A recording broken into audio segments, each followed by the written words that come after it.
नमस्कार मित्रों, स्वागत है आप सभी का हमारे YouTube चैनल में। मैं पिंकेश यादव। यूपी पुलिस की नई भर्ती आ चुकी है। नई भर्तियों में बहुत सारी पोस्टें हैं और सबसे ज़्यादा अगर पोस्ट देखी जाए तो पीएसी की होती है।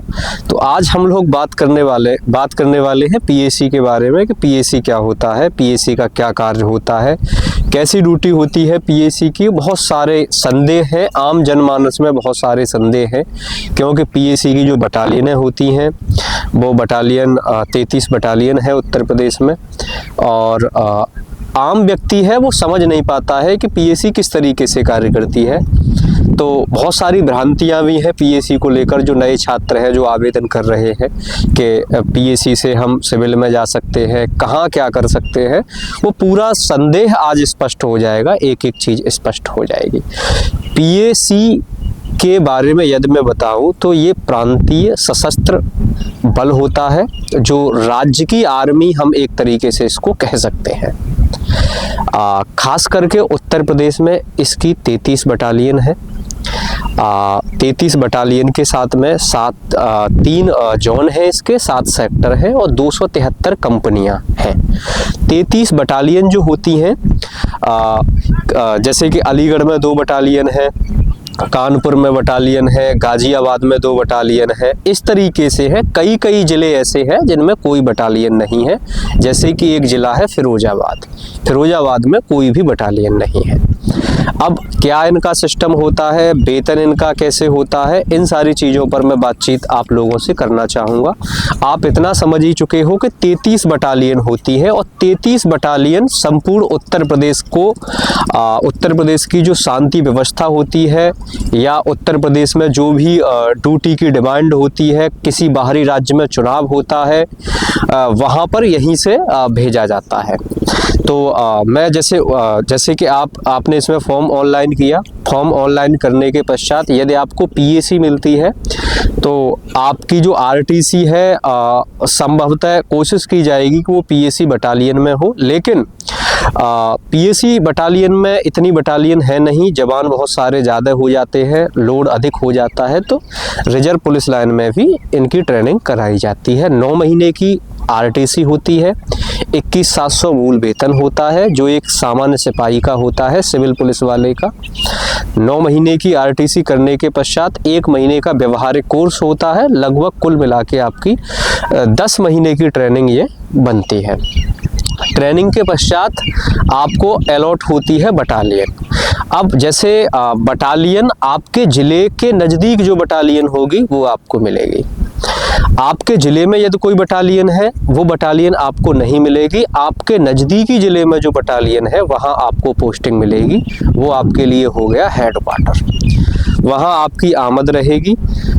आमद रहने के बाद अब वहाँ से आपको ड्यूटी के लिए भेजा जा सकता है। जैसे मैं उदाहरण दूँ, इटावा में बटालियन है, 28वीं बटालियन इटावा में। एटा के व्यक्ति को भेजा गया इटावा, उसको नियुक्ति इटावा मिली। इटावा में उसकी मूल नियुक्ति हो गई। अब सरकार को आवश्यकता होती है, जहां दंगे होते हैं, फसाद होते हैं, इन सारी चीज़ों की।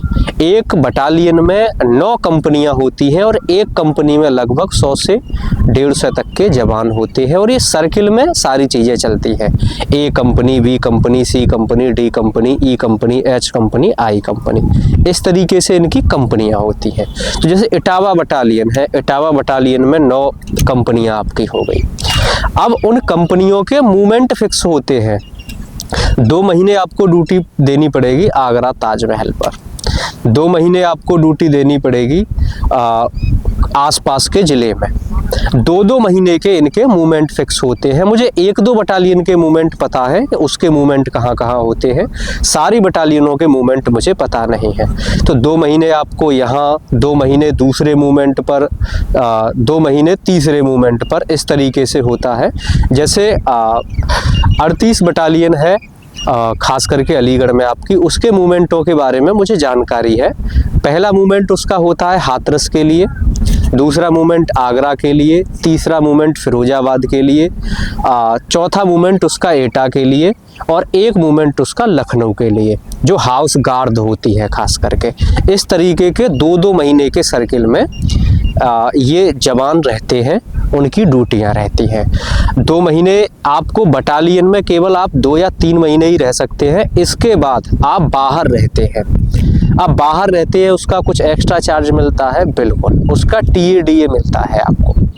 TADA शहरों के हिसाब से होता है, जैसे कि आगरा है अपना, आगरा में फर्स्ट का TADA मिलता है। फर्स्ट का मतलब होता है 390 रुपये। आपको जो तनख्वाह मिल रही है वो तनख्वाह तो मिलेगी, लेकिन आपको 390 रुपये एक्स्ट्रा मिलेंगे आगरा में। ऐसे ही लखनऊ का होता है, लखनऊ का फर्स्ट का है तो वहाँ 390 रुपये प्रत्येक दिन के हिसाब से तुम्हें अतिरिक्त मिलेंगे आपकी सैलरी से। तो ये आपकी ड्यूटी का सिस्टम होता है। इसके बावजूद अगर बाहर से मांग आती है, जैसे कि छत्तीसगढ़ में चुनाव हुए थे तो उत्तर प्रदेश की PAC की कई कंपनियां छत्तीसगढ़ में चुनाव कराने के लिए गई थी। किसी अदर स्टेट में चुनाव होता है तो वहाँ हमें जाना पड़ता है, जो PAC वाले खास करके जो लोग होते हैं वहाँ उनको जाना होता है, और वहाँ का उन्हें एक्स्ट्रा चार्ज मिलता है, अतिरिक्त पैसे मिलते हैं। तो ये इसी चक्र में ड्यूटी इनकी चलती रहती है। अब आपका प्रश्न हो सकता है कि सर इसी चक्कर में ड्यूटी रहेगी तो फिर स्थायित्व तो कहाँ रह गया? हम अगर स्थायी रहना चाहें एक जगह पर, वो कैसे संभव है? उसके लिए मैं आपको बता दूं, PAC में बहुत सारे लोग बहुत सारे जवान कार्यरत होते हैं। PAC का जो हेडक्वार्टर है, जैसे आपकी नियुक्ति हुई इटावा बटालियन में, तो इटावा बटालियन में भी बहुत सारे काम होते हैं। वहाँ पर भी ड्यूटियाँ होती हैं, गेट की ड्यूटी होती है, बैरक ड्यूटी होती है, तमाम ड्यूटियाँ होती हैं, वो आपको देनी पड़ती हैं। तो वहाँ के लिए भी आपको जवान चाहिए होते हैं। तो 1 या 2 कंपनी वहाँ रिजर्व रहती है। जैसे 2 कंपनी अगर रहेंगी तो करीब औसतन 200-250 के लगभग जवान वहाँ कार्यरत रहेंगे। इसके अलावा ऑफिस के भी काम होते हैं, तमाम काम होते हैं। तो मदें होती हैं, आप मदों में रुक सकते हैं यदि आपकी समस्या है तो। मदों के मैं आपको नाम बता दूं, जैसे कि ऐसे ऑफिस होती है, आप उसमें मुंशी बन सकते हैं यदि आपसे टाइपिंग आती है। आप रिट सेल में जा सकते हैं। आप जो यहाँ के अधिकारी होते हैं उनके रीडर बन सकते हैं। यहाँ जो पानी की टंकियाँ होती हैं, आपकी टंकी पर ड्यूटी लग जाएगी। आप लाइब्रेरी होती है जो बटालियन में होती है, आप बटालियन की लाइब्रेरी पे ड्यूटी दे सकते हैं। आप जो बटालियन के गेट होते हैं, गेट पर ड्यूटी दे सकते हैं, जिन्हें LP कहा जाता है। और भी बहुत सारी ऐसी चीज़ें होती हैं जहां आप अंदरूनी ड्यूटी दे सकते हैं और अपने परिवार के साथ रह सकते हैं।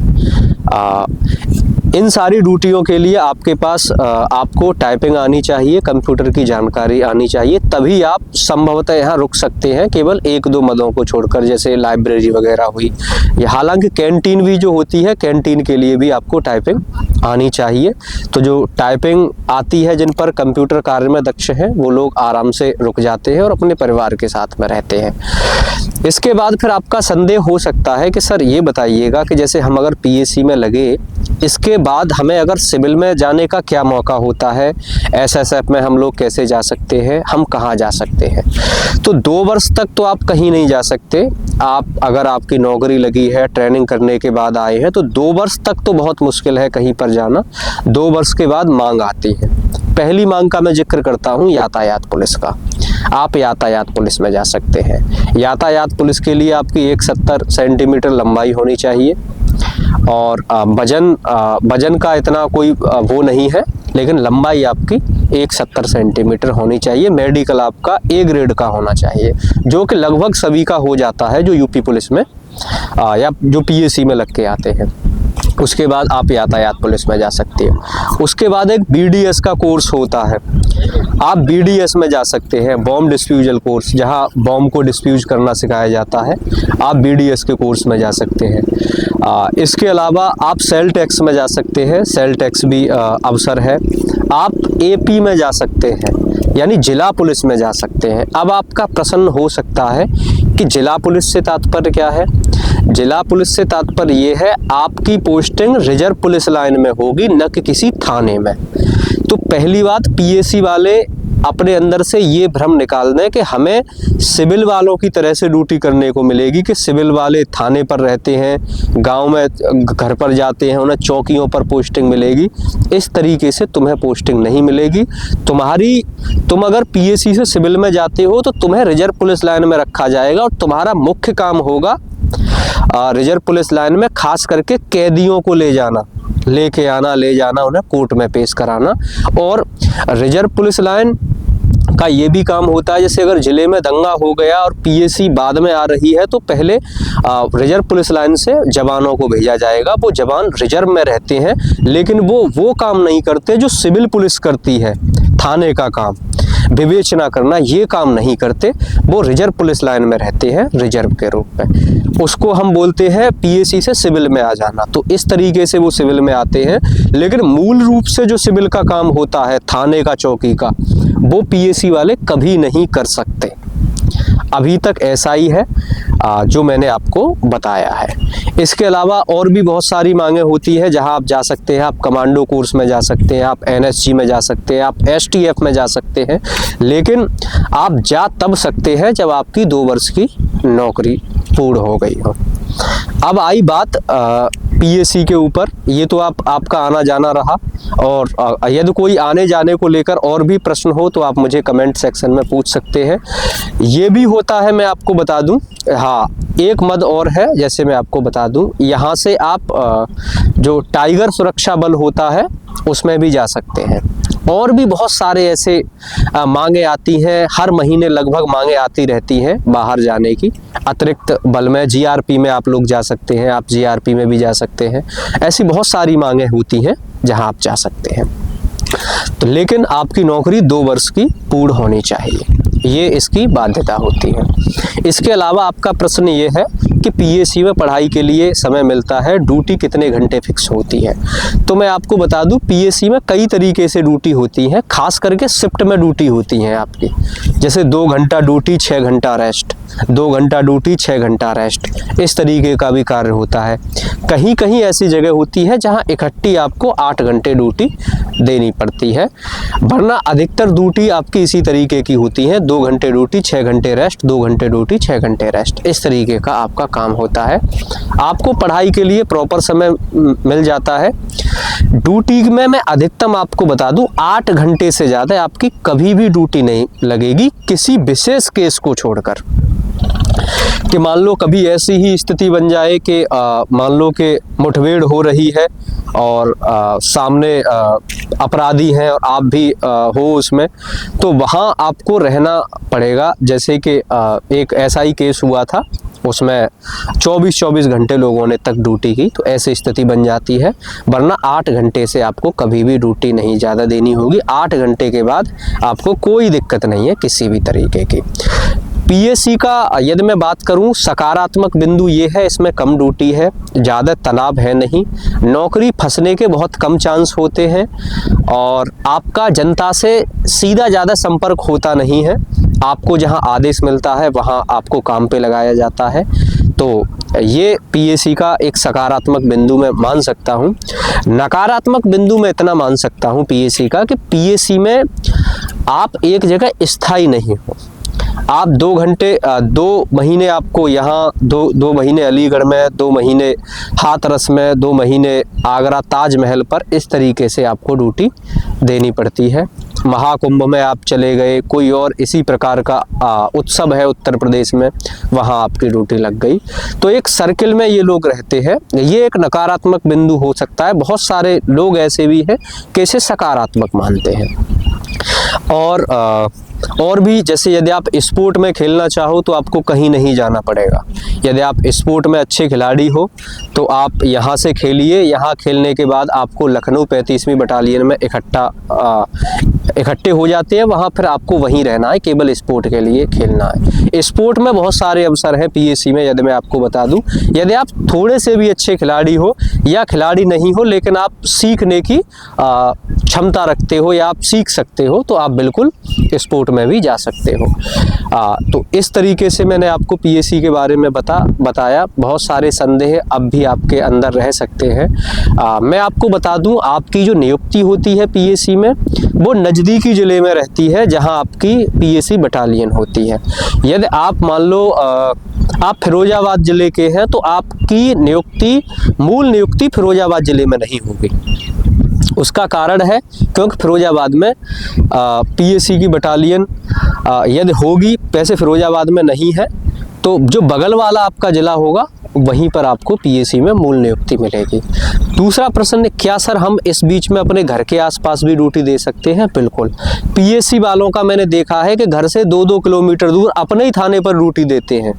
2-2 महीने तक ऐसा मैंने देखा है कि पीएसी वाले जो व्यक्ति हैं उनका मूवमेंट बना और अपने ही ज़िले में उनको 2 महीने के लिए रिजर्व रख दिया गया, तो वो अपने ही ज़िले में ड्यूटी दे रहे हैं, 2-2 महीने तक ड्यूटी दे रहे हैं। इस तरीके से पीएसी में होता है, ऐसा सिविल में नहीं होता। सिविल में आपको दूर ही पोस्टिंग मिलती है। पीएसी का भविष्य क्या हो सकता है यदि मैं आपसे बात करूं, तो एक व्यक्ति है, लीडर ऑफ ऑपोजिशन थे वो हमारे उत्तर प्रदेश के। उन्होंने पीएसी के बारे में अपने एक मैनिफेस्टो में कहा था कि हम पीएसी को ख़त्म करके और पीएसी की जगह इन लोगों को अधिक से अधिकतम चौकियां बनवाएंगे और इनको सिविल पुलिस में ट्रांसफ़र करेंगे। खैर वो आगे की बात है, लेकिन पीएसी मूल रूप से अभी रहेगी और कुल मिला के अच्छी नौकरी है। ज़्यादा मानसिक तनाव नहीं है, खास करके जो एक विशेष तरीके का तनाव होता है जो सिविल में होता है 24-24 घंटे का, जहां अपने लिए आपके पास बिल्कुल व्यक्तिगत समय नहीं है, उस तरीके का ऐसा इसमें कोई तनाव नहीं है। यदि आप पीएसी में नौकरी नहीं करना चाह रहे तो 2 साल अपने नौकरी आराम से करके आप निकल सकते हैं। आप कोई कोर्स कर सकते हैं, आप बीडीएस कोर्स में जा सकते हैं, आप टाइगर प्रोटेक्शन में जा सकते हैं, आप जीआरपी में जा सकते हैं। आपके पास बहुत सारे विकल्प खुले हुए हैं जहां आप जा सकते हैं। वेतन के बारे में मैं बता दूं, पीएसी वाले का वेतन सिविल पुलिस वाले से ज़्यादा बनता है। मूल वेतन तो समान होता है, 21,700 समान है, लेकिन इनका टीएडीए फिक्स रहता है। अब अगर ये लखनऊ में रहेंगे तो 390 रुपये दिन के हिसाब से इनके एक्स्ट्रा बनेंगे और 2 महीने अगर रुक गए तो अच्छा खासा पैसा इनका बन जाता है। थोड़े और कमज़ोर शहर में रुकेंगे तो थोड़ा 390 से कम बनेगा इनका। तो इस तरीके से इनका जो वेतन है वो वेतन बनता है। तो कुल मिला के यदि आप पीएसी के बारे में और कोई जानकारी मुझसे लेना चाहते हैं तो आप अपने कमेंट में कमेंट ज़रूर करिएगा। तो ये सारी चीज़ें मैंने आप लोगों को बता दी। ये सकारात्मक पक्ष है कि पोस्टिंग बहुत नज़दीक रहती है। और रही एग्ज़ाम की बात, एग्ज़ाम आपका जून-जुलाई में हो सकता है और पीएसी की कट ऑफ सिविल पुलिस से कम जाती है। तो ये मैंने आपको बहुत सारी वार्ता बताई, लेकिन कुछ और भी संदेह हो सकते हैं, उन्हें आप अपने कमेंट के माध्यम से ज़रूर बताएं। जय हिंद, जय भारत।